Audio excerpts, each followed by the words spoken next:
ধনু ৰাশিৰ জাতক জাতিকাসকল সংঘাত যিমানেই ডাঙৰ হ'ব তাক অতিক্ৰম কৰাৰ মহিমাও সিমানেই অধিক হ'ব। যদি আপোনাৰ ৰাশি ধনু, তেন্তে যোৱা কেইটামান বছৰে আৰু বিশেষকৈ 2025 চনটোৱে আপোনাক এই কথাচাৰৰ অৰ্থ অতি গভীৰভাৱে বুজাই দিছে। আপুনি হয়তো অনুভৱ কৰিছে যে জীৱনে আপোনাক পিছলৈ টানি ধৰিছে। মই ইয়াত আপোনাক কেৱল এই সান্তনা দিবলৈ অহা নাই যে সকলো ভাল হ'ব। আজি আমি কথা পাতিম পৰিসংখ্যাৰ, গ্ৰহৰ গণনাৰ আৰু সেই ৰণকৌশলবোৰৰ বিষয়ে যিয়ে এই বছৰটোক আপোনাৰ জীৱনৰ এক নিৰ্ণায়ক বছৰ হিচাপে প্ৰমাণিত কৰিব। জ্যোতিষীয় দৃষ্টিকোণৰ পৰা এই বছৰটো আপোনাৰ বাবে পুনৰুত্থান আৰু আত্ম-আৱিষ্কাৰৰ সময়। 2025 চনত আপোনাৰ যিমান ক্ষতি হৈছে, 2026 চনটোৱে তাক হুতেমূলে উভতাই দিবলৈ সাজু হৈছে। কিন্তু সাৱধান হওক, এই পথ পোনপটীয়া নহয়। এই বছৰৰ মাজভাগত, অৰ্থাৎ জুন মাহত, এনে এক বিৰল মহাজাগতিক পৰিঘটনা ঘটিবলৈ গৈ আছে যি বিগত 12 বছৰত ঘটা নাই। এই ঘটনাই আপোনাক আকাশৰ উচ্চতালৈ লৈ যাব পাৰে আৰু যদি সাৱধানতা অৱলম্বন নকৰে তেন্তে স্বাস্থ্যৰ ক্ষেত্ৰত মাটিত বগৰাই পেলাবও পাৰে। অহা কেইটামান মিনিটত আমি আপোনাৰ জীৱনৰ গভীৰ বিশ্লেষণ কৰিম। আমি বুজিম যে কেতিয়া আপুনি আক্ৰমণাত্মক হৈ বিনিয়োগ কৰিব লাগিব আৰু কেতিয়া ৰক্ষাত্মক হৈ নিজৰ স্বাস্থ্য বচাব লাগিব। এই ভিডিঅ'টোৰ শেষত মই আপোনাক সেই সঠিক বৈদিক প্ৰতিকাৰবোৰো দিম যিবোৰ 2026 চনত আপোনাৰ ঢাল হৈ থিয় দিব। গতিকে এখন ডায়েৰী আৰু কলম লৈ বহক, কাৰণ আজি আমি আপোনাৰ ভৱিষ্যতৰ ৰূপৰেখা লিখিবলৈ গৈ আছো। বলক যুক্তিৰ সৈতে কথা আৰম্ভ কৰোঁ। ভৱিষ্যতবাণী কোনো অলৌকিকতা নহয়, ই হ'ল গণিত। 2026 চনৰ জানুৱাৰী মাহতে আপোনাৰ লগ্নভাৱত এটা শক্তিশালী চতুৰ্বৰ্গী গ্ৰহযোগৰ সৃষ্টি হৈ আছে। সূৰ্য, বুধ, শুক্ৰ আৰু মংগল, এই চাৰিটা গ্ৰহ একেলগে আপোনাৰ মস্তকত বহি আছে। ইয়াৰ জ্যোতিষীয় অৰ্থ অতি স্পষ্ট: অত্যধিক শক্তি আৰু পৰিৱৰ্তন। লগ্নই হৈছে আপোনাৰ শৰীৰ, আপোনাৰ ব্যক্তিত্ব। বছৰৰ আৰম্ভণিতেই আপুনি অনুভৱ কৰিব যে আপোনাৰ এলেহুৱা ভাৱ নাইকিয়া হৈছে। আপোনাৰ ভিতৰত এক নতুন আক্ৰমণাত্মকতা আৰু যুঁজ দিয়াৰ শক্তিৰ জন্ম হ'ব। আপুনি পুৰণি বেমাৰ আৰু মানসিক বাধাবোৰ ভাঙি আগুৱাই যাবলৈ সাজু হ'ব। গোটেই বছৰটো কৰ্মফলদাতা শনি আপোনাৰ চতুৰ্থ ভাৱ অৰ্থাৎ মীন ৰাশিত গোচৰ কৰিব। ইয়াক কাৰিকৰী ভাষাত শনিৰ আঢ়ৈয়া বুলি কোৱা হয়। এতিয়া ইয়াত ভয় খোৱাৰ নহয়, বুজি পোৱাৰ প্ৰয়োজন আছে। চতুৰ্থ ঘৰটো আপোনাৰ সুখ আৰু ঘৰুৱা জীৱনৰ লগত জড়িত। শনিদেৱে ইয়াত বহি কৈ আছে, মই তোমাক সুখ দিম, কিন্তু প্ৰথমে তুমি পৰিশ্ৰম কৰিব লাগিব। এই বছৰটো আপোনাৰ কৰ্মক্ষেত্ৰ আৰু ঘৰৰ মাজত ভাৰসাম্য ৰক্ষা কৰাৰ বছৰ। কামৰ বোজা চৰম সীমাত হ'ব। শনিদেৱে আপোনাক তপাব বা পৰীক্ষা ল'ব, কিন্তু মনত ৰাখিব, যিয়ে এই তাপ সহ্য কৰিব, বছৰৰ শেষলৈকে শনিদেৱে তেওঁক সেই অধিকাৰ আৰু পদমৰ্যাদা প্ৰদান কৰিব যি ভাগ্যৰ পৰা নহয়, কেৱল কৰ্মৰ পৰাহে পোৱা যায়। 2 জুন 2026, 30 তাৰিখে আপোনাৰ ৰাশি অধিপতি দেৱগুৰু বৃহস্পতি তেওঁৰ উচ্চ ৰাশি কৰ্কটত প্ৰৱেশ কৰিব আৰু আপোনাৰ অষ্টম ভাৱত বিৰাজ কৰিব। ইয়াত এটা বিৰোধাভাস আছে যাক আপুনি বৰ মনোযোগেৰে বুজিব লাগিব। সাধাৰণতে জন্মকুণ্ডলীৰ অষ্টম ঘৰটো শুভ বুলি গণ্য কৰা নহয়, কিন্তু যেতিয়া ৰাশি অধিপতি স্বয়ং ইয়াত উচ্চ স্থানত থাকে তেতিয়া ই বিপৰীত ৰাজযোগৰ দৰে পৰিস্থিতি সৃষ্টি কৰে। অষ্টম ভাৱটো অনিশ্চয়তাৰ হয়, কিন্তু ই গুপ্ত ধনৰো হয়। জুন মাহৰ পিছত আপোনাৰ হঠাৎ ধন লাভ হোৱাৰ প্ৰবল যোগ আছে। টকা সেই ঠাইৰ পৰা আহিব যিটো আপুনি আশা কৰা নাছিল। সেয়া পৈতৃক সম্পত্তি হওক, পুৰণি আবদ্ধ হৈ থকা টকা হওক বা হঠাৎ হোৱা কোনো মুনাফা হওক। কিন্তু মুদ্ৰাৰ আনটো দিশো আছে। অষ্টম ঘৰটো দীৰ্ঘদিনীয়া ৰোগৰো স্থান। গুৰু ইয়াত থকাটো ধনৰ বাবে বৰদান, কিন্তু শৰীৰৰ বাবে এক সতৰ্কবাণীও। যেতিয়া আপোনাৰ আৰ্থিক অৱস্থা উন্নত কৰিব, তাত যদি আপুনি আপোনাৰ খোৱা লোৱা আৰু দিনচৰ্যাৰ ওপৰত গুৰুত্ব নিদিয়ে, তেন্তে এই স্বাস্থ্যজনিত সমস্যাও সৃষ্টি কৰিব পাৰে। গতিকে সমীকৰণটো স্পষ্ট: পৰিশ্ৰম শনিদেৱে কৰাব আৰু তাৰ ভব্য ফলাফল দেৱগুৰু বৃহস্পতিয়ে দিব, যদিহে আপুনি নিজৰ স্বাস্থ্যৰ বিষয়ে সজাগ থাকে। এতিয়া সেই বিষয়টোৰ কথা পাৰোঁ যাৰ বাবে আমি সকলোৱে অপেক্ষা কৰি থাকোঁ: ধন, সম্পত্তি আৰু বেংক বেলেন্স। গ্ৰহৰ স্থিতি আৰু তথ্যৰ গোটত চাই মই এই দাবীৰে ক'ব পাৰোঁ যে ধনুৰাশিৰ জাতক জাতিকাসকলৰ বাবে 2026 চনটো আৰ্থিকভাৱে এটা ঐতিহাসিক বছৰ হ'ব পাৰে। ইয়াক আমি দুটা পৰ্যায়ত বুজি লওঁ আহক। প্ৰথম পৰ্যায়টো হ'ল জানুৱাৰীৰ পৰা মে' মাহলৈ। বছৰৰ আৰম্ভণি বৰ ধামাকা হ'ব। 1 জানুৱাৰীৰ পৰা 16 জানুৱাৰীৰ ভিতৰত আপোনাৰ লগ্নত মংগল আৰু শুক্ৰৰ যি যোগ সৃষ্টি হৈছে, ই আপোনাক একাধিক উৎসৰ পৰা টকা দিব। ইয়াৰ পিছত 16 জানুৱাৰীৰ পৰা 23 ফেব্ৰুৱাৰীৰ ভিতৰত মংগল আপোনাৰ দ্বিতীয় ভাৱ অৰ্থাৎ ধন ভাৱত উচ্চ হৈ বহিব। দ্বিতীয় ঘৰটো সঞ্চিত ধনৰ হয়।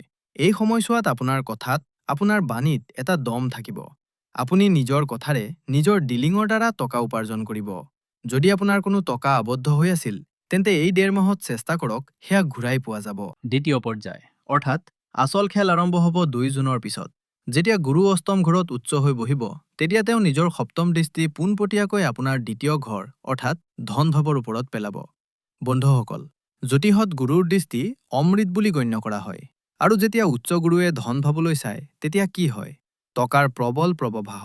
যদি কোনো পৈতৃক সম্পত্তিৰ বিবাদ চলি আছিল, তেন্তে সেয়া আপোনাৰ পক্ষত সমাধান হ'ব। কোনো পুৰণি বীমা পলিচি মেচিয়ৰ হ'ব পাৰে বা কোম্পানীৰ পৰা কোনো ডাঙৰ বোনাছ মিলিব পাৰে। আপোনাৰ জীৱনসংগীৰ জৰিয়তেও আপুনি ডাঙৰ ধন লাভ কৰিব। এটা বিশেষ যুগৰ কথা মনত ৰাখিব, নিজ-ভংগ ৰাজযোগ, যি 18 ছেপ্টেম্বৰৰ পৰা 31 অক্টোবৰৰ ভিতৰত সৃষ্টি হ'ব। এই তাৰিখটো ডায়েৰীত ৰঙা কলমেৰে লিখি লওক। এই সময়ত মংগল আপোনাৰ অষ্টম ঘৰত নিজ বা দুৰ্বল হ'ব, কিন্তু তাত আগৰে পৰাই উচ্চ গুৰু বহি থাকিব। ই ৰিকভাৰী বা পুনৰুদ্ধাৰৰ যুগ সৃষ্টি কৰে। যদি আপুনি কাকো ধাৰ দিছিল আৰু আশা এৰি দিছিল, তেন্তে সেই টকা এই সময়ত ঘূৰি আহিব। যদি চৰকাৰৰ ওচৰত আপোনাৰ কোনো পেমেণ্ট, এৰিয়াৰ বা টেক্স ৰিফাণ্ড আবদ্ধ হৈ আছিল, তেন্তে সেয়া ক্লিয়াৰ হৈ যাব। বিনিয়োগৰ কথা ক'বলৈ গ'লে, তথ্যই কয় যে এই বছৰটো সোণ কিনাৰ বাবে আৰু ৰিয়েল ইষ্টেট বা মাটি-বাৰীত বিনিয়োগ কৰাৰ বাবে উত্তম। শনি চতুৰ্থ ঘৰত আছে, গতিকে আপুনি মাটি কিনিব আৰু তাত নিৰ্মাণ কাৰ্য আৰম্ভ কৰাব পাৰে। মাত্ৰ এটা সাৱধানতা ল'ব লাগিব, আগষ্ট মাহটো অলপ বিপদজনক। অষ্টম ঘৰত সূৰ্যগ্ৰহণ হ'ব। আগষ্টত জুৱা বা শ্বেয়াৰ মাৰ্কেটত ডাঙৰ বিনিয়োগ কৰাৰ পৰা বিৰত থাকক, টকা আবদ্ধ হ'ব পাৰে। এতিয়া আপোনাৰ কৰ্মক্ষেত্ৰ অৰ্থাৎ কেৰিয়াৰৰ ফালে যাওঁ। প্ৰায় মানুহে শনি ৰাহুয়া নাম শুনি ভয় খায় যে কেৰিয়াৰত বাধা আহিব। কিন্তু ধনুৰাশিসকল, 2026 চনত তেনে নহয়। কিয়? যদি আপুনি ইণ্টাৰভিউ দি আছে, তেন্তে সফলতাৰ গেৰেণ্টি মানি লওক। মংগলৰ শক্তিয়ে আপোনাক সেই পদ দিয়াব যাৰ আপুনি যোগ্য। মাৰ্চ আৰু এপ্ৰিলত এটা বিশেষ ঘটনা ঘটিব পাৰে। যেতিয়া শনি আৰু সূৰ্য চতুৰ্থ ঘৰত লগ হ'ব, তেতিয়া এটা ট্ৰেন্সফাৰ বা বদলিৰ যুগ সৃষ্টি হৈছে। হ'ব পাৰে আপোনাৰ বছে আপোনাক আন কোনো ব্ৰাঞ্চ, আন চহৰ বা আন ডিপাৰ্টমেণ্টলৈ পঠিয়াব পাৰে। আৰম্ভণিতে আপোনাক লাগিব যে এয়া শাস্তি, আপোনাৰ মানসিক চাপ হ'ব। কিন্তু মোৰ কথা মনত ৰাখিব, এই ট্ৰেন্সফাৰ আপোনাৰ বাবে বৰদান প্ৰমাণিত হ'ব। নতুন ঠাইত আপুনি বেছি পাৱাৰ বা ক্ষমতা পাব আৰু আপোনাৰ উন্নতি হ'ব। যিসকল ব্যৱসায়ত আছে, তেওঁলোকৰ বাবে এই বছৰটো উলট-পালট, অৰ্থাৎ ডাঙৰ পৰিৱৰ্তনৰ। বুধাদিত্য যুগ আৰু ৰোচক যুগৰ বাবে আপুনি আপোনাৰ ব্যৱসায়িক মডেলত ডাঙৰ পৰিৱৰ্তন কৰিব। আপুনি মেনুফেকচাৰিং, লো, নিৰ্মাণ বা এছবাবৰ কামত আছে নেকি? তেন্তে এই বছৰটো বাম্পাৰ প্ৰফিটৰ। আপুনি কোনো ডাঙৰ কোম্পানীৰ সৈতে কোলেবৰেচন বা টাই আপ কৰিব পাৰে। এটা ভৱিষ্যতবাণী এয়াও আছে যে আপুনি আপোনাৰ কোনো পুৰণি সম্পত্তি, দোকান বা ফেক্টৰী বিক্ৰী কৰি কোনো ডাঙৰ আৰু ভাল ঠাই কিনিব। ছাত্ৰ-ছাত্ৰীসকলৰ বাবে মই মাত্ৰ এটা শব্দই ক'ম, অসাধাৰণ। বিশেষকৈ 11 মে'ৰ পিছত, যেতিয়া মংগল পঞ্চম ঘৰত থাকিব। তথ্যত এটা অতি নিৰ্দিষ্ট কথা লিখা আছে। যদি আপুনি IAS বা অসামৰিক সেৱাৰ প্ৰস্তুতি চলাই আছে, তেন্তে 2026 চনত আপুনি উত্তীৰ্ণ হোৱাৰ সম্ভাৱনা বহুত বেছি। যিসকল ছাত্ৰ-ছাত্ৰীয়ে বিদেশলৈ যাব বিচাৰে, তেওঁলোকে জুনৰ পিছত আবেদন কৰক। উচ্চ গুৰুৱে দ্বাদশ ঘৰলৈ চাব, যাৰ ফলত ভিছা আৰু নামভৰ্তিৰ বাধাবোৰ দূৰ হ'ব। বন্ধুসকল, এতিয়া আমি ভিডিঅ'টোৰ আটাইতকৈ স্পৰ্শকাতৰ অংশলৈ আহিছোঁ, আপোনাৰ স্বাস্থ্য। মই আপোনাক ভয় খুৱাব বিচৰা নাই, কিন্তু এজন ভাল জ্যোতিষী তেওঁহে যিয়ে আপোনাক আগত থকা গাঁতটোৰ বিষয়ে আগতীয়াকৈ জনাই দিয়ে। 2026 চনত য'ত কেৰিয়াৰ আৰু টকা শীৰ্ষত আছে, তাত স্বাস্থ্য আপোনাৰ আটাইতকৈ দুৰ্বল অংশ। ইয়াৰ আঁৰৰ যুক্তিটো বুজি লওক। 2 জুনৰ পৰা গুৰু আপোনাৰ অষ্টম ঘৰলৈ গৈ আছে। অষ্টম ঘৰটো ৰন্ধ্ৰভাৱ, যি দীৰ্ঘদিনীয়া ৰোগ, অস্ত্ৰোপচাৰ আৰু লুকুৱাই থকা সমস্যাবোৰক দৰ্শায়। যদিও গুৰু উচ্চত আছে, কিন্তু অষ্টম ঘৰত বহি তেওঁ শৰীৰত এক্সেছ অৰ্থাৎ আধিক্য সৃষ্টি কৰে।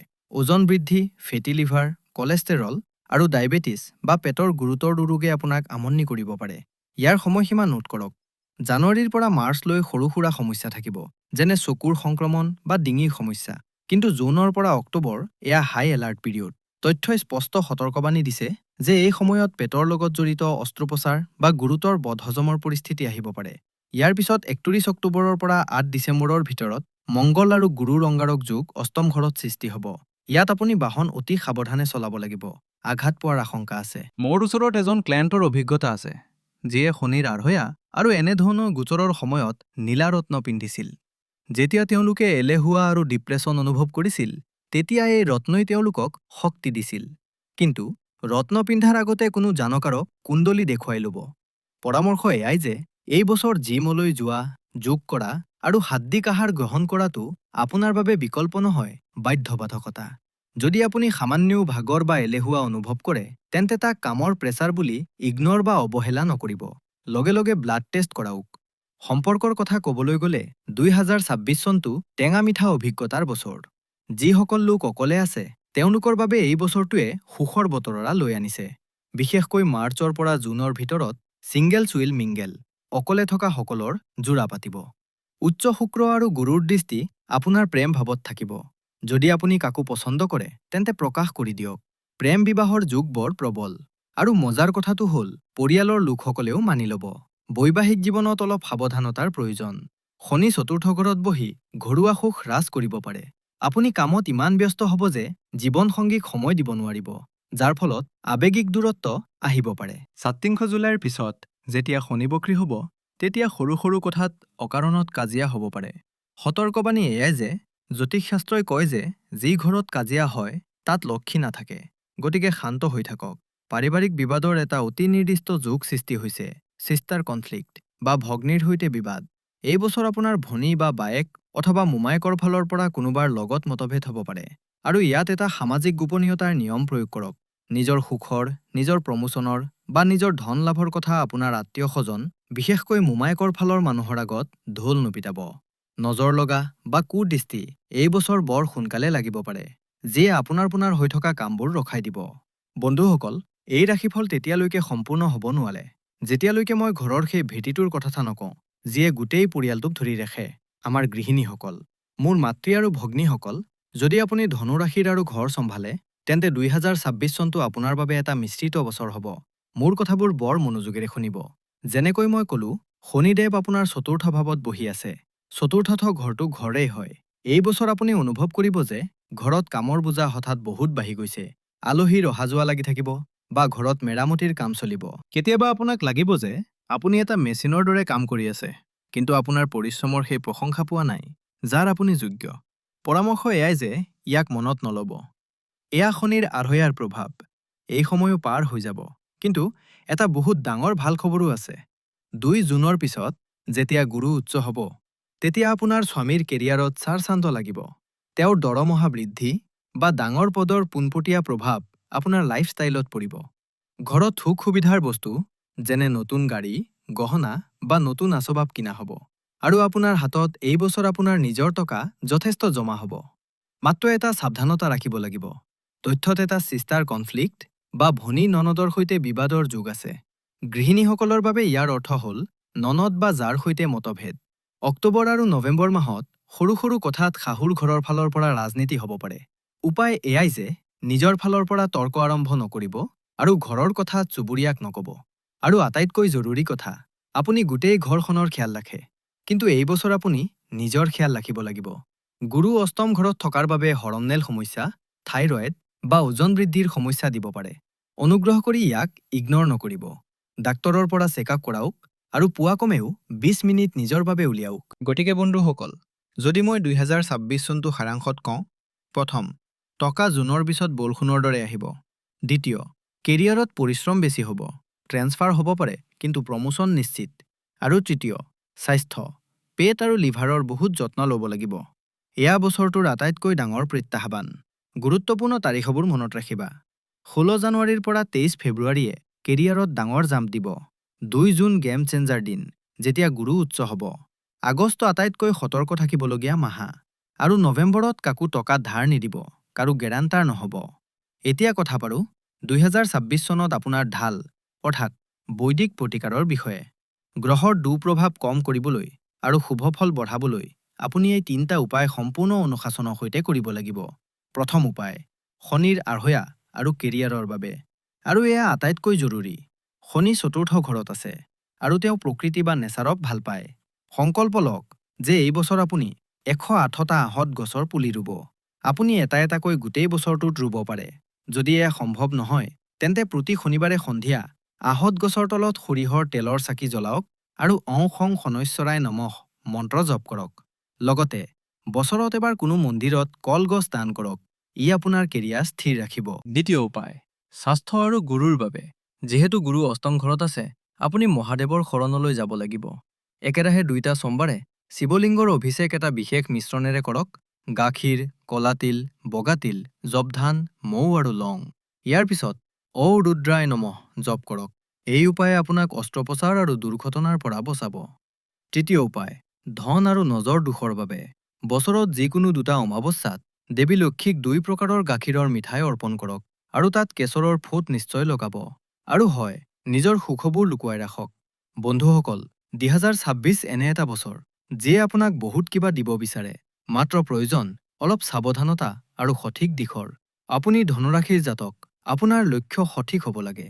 ঈশ্বৰে আপোনাক সুস্থ ৰাখক আৰু খুব উন্নতি দিয়ক। যদি আপুনি আমাৰ এই পৰিশ্ৰম আৰু এই বিস্তৃত বিশ্লেষণ ভাল পাইছে, তেন্তে ভিডিঅ'টো লাইক নিশ্চয় কৰিব। আপোনাৰ ধনুৰাশিৰ বন্ধু আৰু পৰিয়ালৰ সৈতে শ্বেয়াৰ কৰক আৰু কমেণ্টত জয় শ্ৰীৰাম বা অ নমো ভগৱতে বাসুদেৱাই লিখি আপোনাৰ উপস্থিতি নিশ্চয় জনাওক। আমাক বহুত ভাল লাগে। চেনেলটো ছাবস্ক্ৰাইব কৰিবলৈ নাপাহৰিব। মই লগ পাম আপোনাক পৰৱৰ্তী ভিডিঅ'ত। তেতিয়ালৈকে ইতিবাচক হৈ থাকক আৰু আগুৱাই গৈ থাকক। হৰ হৰ মহাদেৱ।